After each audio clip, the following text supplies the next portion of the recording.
We have Oegema, who most of you have known about or heard him speak, and he's going to talk to us about all the carving that he does and all the skydiving experiences he's had. Jan, the floor is yours.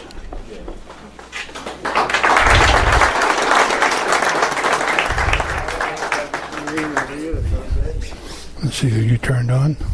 Thank you for letting me in 2 months late. What are you going to put there? There you go.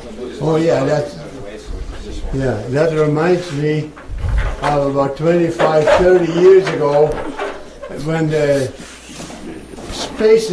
pacers were so in. Everybody was carrying around with a pacer, and it was so impressive. And I wanted to be part of it too, but I couldn't afford it, so I used my garage door opener.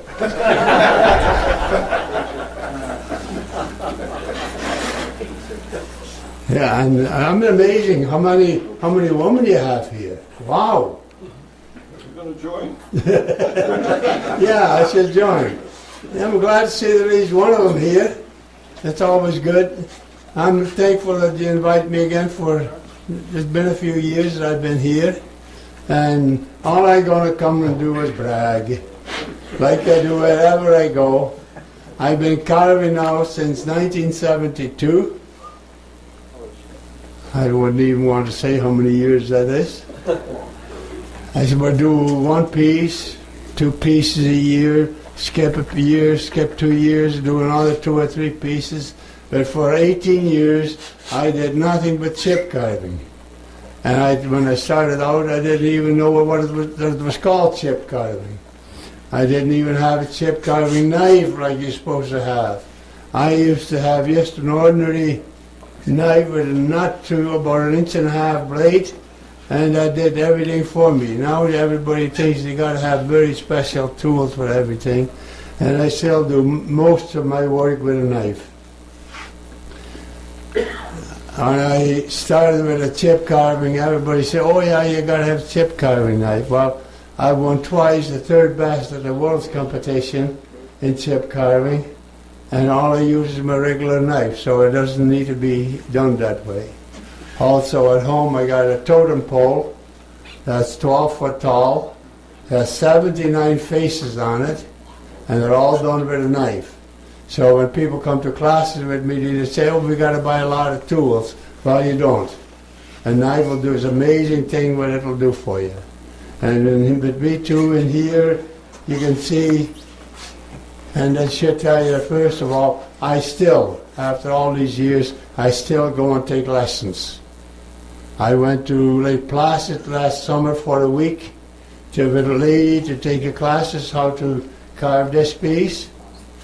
Right here, it's just a little jewelry box, but it's very impressive, and now I've done about 12 of them, and most of my grandchildren have one now, and it's very nice to do, but again, C taught us how to do it just with chisels, and they didn't use a knife whatsoever, and it was fine. I did the piece that day with her, or that week, because it took a whole week, but when I got home, I went right over again and did it with my knife. And I got 20 hours off the time. Because by nature I'm very lazy. I can get away with it shortcuts here and there, and I do it. And also I went to Detroit area, to Windsor, and I took a week lessons over there with a man. And we did this piece here. That was again a totally different kind of carving for me, because I always had a problem doing female faces. I always turned up with men with a lot of hair.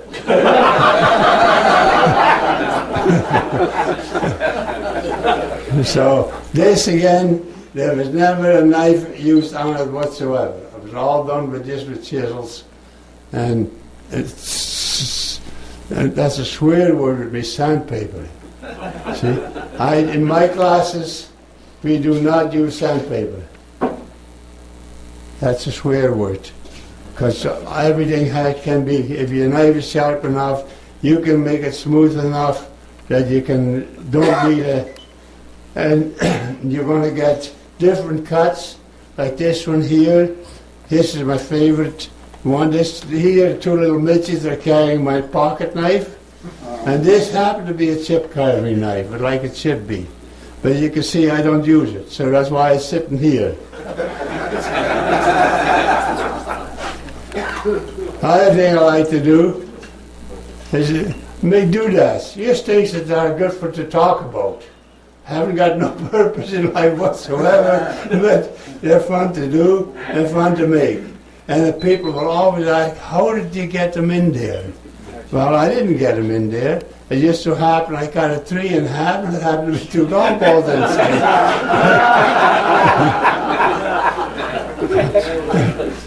And I've been able to put it over on some people. I have, yeah. I don't travel personally as much anymore as I used to. I used to travel to Chicago, Davenport, so many different cities I used to go and teach for a week, 2 or 3 days, Branson, Missouri. But I'm getting a bit older and I'm getting a bit slower, so I want to stay home. I'm all alone now, so there's not as much fun in going to these places when you're there. So, but I just still like to do a couple of places, like I'll be teaching in Lake Placid again this summer. But it's a kind of a struggle sometimes to get across the border, because you're not allowed to teach in the States. That's work. And they have enough people there that need work to claim. So you don't, the same thing coming here. The Americans cannot come and teach carving over here. You have to kind of smuggle yourself in and sneak through and just pretend you're doing something else. I like to do a lot of small stuff when they with new ones, especially when there are kids involved. I like to do smaller ones. They're my 5-minute pieces. If you take any longer than that, it's either one I got to go to bed or sharpen my knife. So they're very simple pieces, but they're nice to do. Here's one I was going to carve in a little wheeler dog, half a dog high and a dog and a half long, but my wood wasn't long enough, so I had to put a knot in it to shorten them up a bit.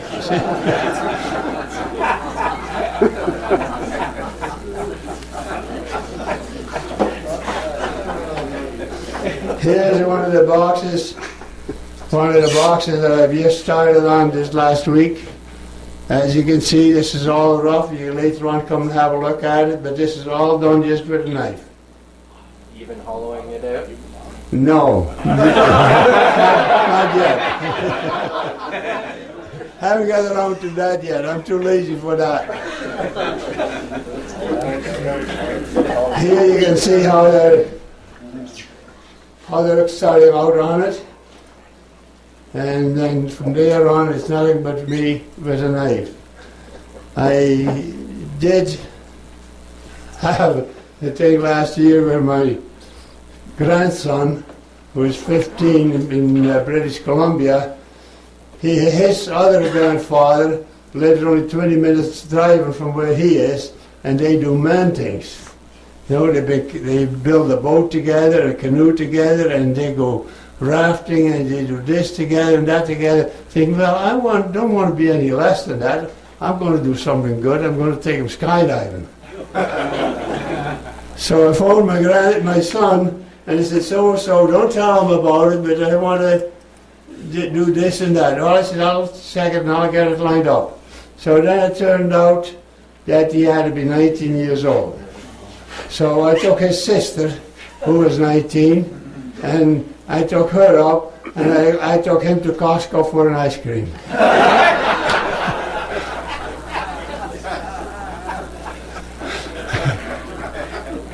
I promised him that when he turned 19, so that'd be another 4 years, then I'll take him up. By that time I'm 90, so then I can, I'm 88 by that time. When his sister's ready, I'll take her up too, and by that time I'm 90. But it's fun, you know, it's getting on in an airplane and getting in a parachute, and it's just like stepping off a newspaper. Nothing to it. Very easy. You can just float around and do whatever you want. It's just like people who are skiing and they jump and they tumble all over the place. You didn't have that. The first 5,000 feet, you went, Phew! That took 28 seconds to get 5,000 feet. So that was pretty good. Then the parachute opens up and you got a little bit of a fold like that that holds you back, and then the two handles come falling beside you and you can have a hold of these handles, and it's just like riding a bike. You push this one, you push that one, that's the way you go. And man, it was just wonderful. I can really recommend that for anybody there. You want to do something good, do that. Let's go skydiving. So my kids, I'm not so sure now if they really do like me or if they don't like me, because now they bought me a ticket to go on the skydive on that big thing at the CN Tower. But they asked me to see if I was going to jump or not. That's the next thing. But back to my carving, I have done some nice pieces, but I'm not meant, and I'm not a man that I do the amazing pieces. There's a lot of people who are sculptors, who can do amazing stuff. I don't. That's why also when you see my knives, you will see it on there, it says word butcher, not word carving. That happened the very first year when I took